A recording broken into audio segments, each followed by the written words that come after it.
106 زبور۔ اپنے لوگوں پر خدا کی شفقت۔ خداوند کی حمد کرو، خداوند کا شکر کرو، کیونکہ وہ بھلا ہے اور اس کی شفقت ابدی ہے۔ کون خداوند کی قدرت کے کاموں کو بیان کر سکتا ہے یا اس کی پوری ستائش سنا سکتا ہے؟ مبارک ہیں وہ جو عدل کرتے ہیں اور وہ جو ہر وقت صداقت کے کام کرتا ہے۔ اے خداوند، اس کرم سے جو تو اپنے لوگوں پر کرتا ہے مجھے یاد کر، اپنی نجات مجھے عنایت فرما، تاکہ میں تیرے برگزیدوں کی اقبال مندی دیکھوں اور تیری قوم کی شادمانی میں شاد رہوں اور تیری میراث کے لوگوں کے ساتھ فخر کروں۔ ہم نے اور ہمارے باپ دادا نے گناہ کیا، ہم نے بدکاری کی، ہم نے شرارت کے کام کیے۔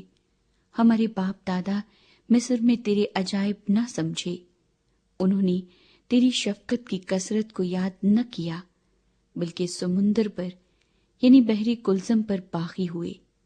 تو بھی اس نے ان کو اپنے نام کی خاطر بچایا تاکہ اپنی قدرت ظاہر کرے۔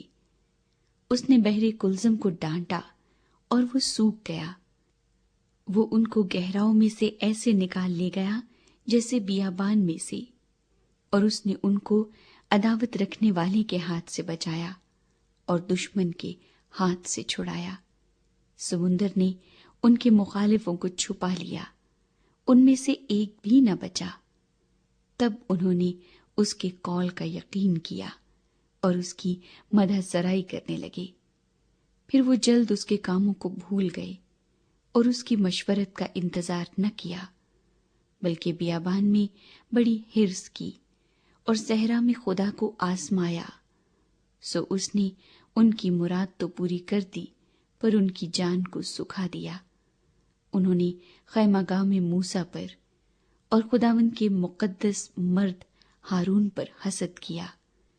سو زمین پھٹی اور داتن کو نگل گئی اور ابیرام کی جماعت کو کھا گئی، اور ان کے جتھے میں آگ بھڑک اٹھی، اور شعلوں نے شریروں کو بھسم کر دیا۔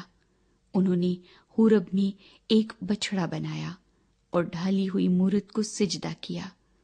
یوں انہوں نے خدا کے جلال کو گھاس کھانے والے بیل کی شکل سے بدل دیا۔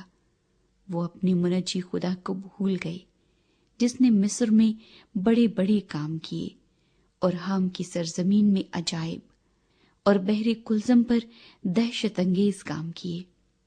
اس لیے اس نے فرمایا، میں ان کو ہلاک کر ڈالتا اگر میرا برگزیدہ موسیٰ میرے حضور بیچ میں نہ آتا کہ میرے قہر کو ٹال دے، تا نہ ہو کہ میں ان کو ہلاک کروں۔ اور انہوں نے اس سہانے ملک کو حقیر جانا اور اس کے قول کا یقین نہ کیا، بلکہ وہ اپنے ڈیروں میں بڑبڑائے اور خداوند کی بات نہ مانی۔ تب اس نے ان کے خلاف قسم کھائی کہ میں ان کو بیابان میں پست کروں گا اور ان کی نسل کو قوموں کے درمیان گرا دوں گا، اور ان کو ملک ملک میں تتر بتر کروں گا۔ وہ بال فغور کو پوجنے لگے اور بتوں کی قربانیاں کھانے لگے۔ یوں انہوں نے اپنے اعمال سے اس کو خشمناک کیا اور وبا ان میں پھوٹ نکلی۔ تب فنہاس اٹھا اور بیچ میں آیا اور وبا رک گئی، اور یہ کام اس کے حق میں پشت در پشت ہمیشہ کے لیے راست بازی گنا گیا۔ انہوں نے اس کو مریبہ کے چشمے پر بھی خشمناک کیا، اور ان کی خاطر موسیٰ کو نقصان پہنچا، اس لیے کہ انہوں نے اس کی روح سے سرکشی کی، اور موسیٰ بے سوچے بول اٹھا۔ انہوں نے ان قوموں کو ہلاک نہ کیا جیسا خداوند نے ان کو حکم دیا تھا، بلکہ ان قوموں کے ساتھ مل گئے اور ان کے سے کام سیکھ گئے، اور ان کے بتوں کی پرستش کرنے لگے جو ان کے لیے پھندا بن گئے۔ بلکہ انہوں نے اپنے بیٹے بیٹیوں کو شیاطین کے لیے قربان کیا، اور معصوموں کا یعنی اپنے بیٹے بیٹیوں کا خون بہایا، جن کو انہوں نے کینان کے بتوں کے لیے قربان کر دیا، اور ملک خون سے ناپاک ہو گیا۔ یوں وہ اپنے ہی کاموں سے آلودہ ہو گئے اور اپنے فعلوں سے بے وفا بنے، اس لیے خداوند کا قہر اپنے لوگوں پر بھڑکا اور اسے اپنی میراث سے نفرت ہو گئی، اور اس نے ان کو قوموں کے قبضے میں کر دیا، اور ان سے عداوت رکھنے والے ان پر حکمران ہو گئے۔ ان کے دشمنوں نے ان پر ظلم کیا اور وہ ان کے محکوم ہو گئے۔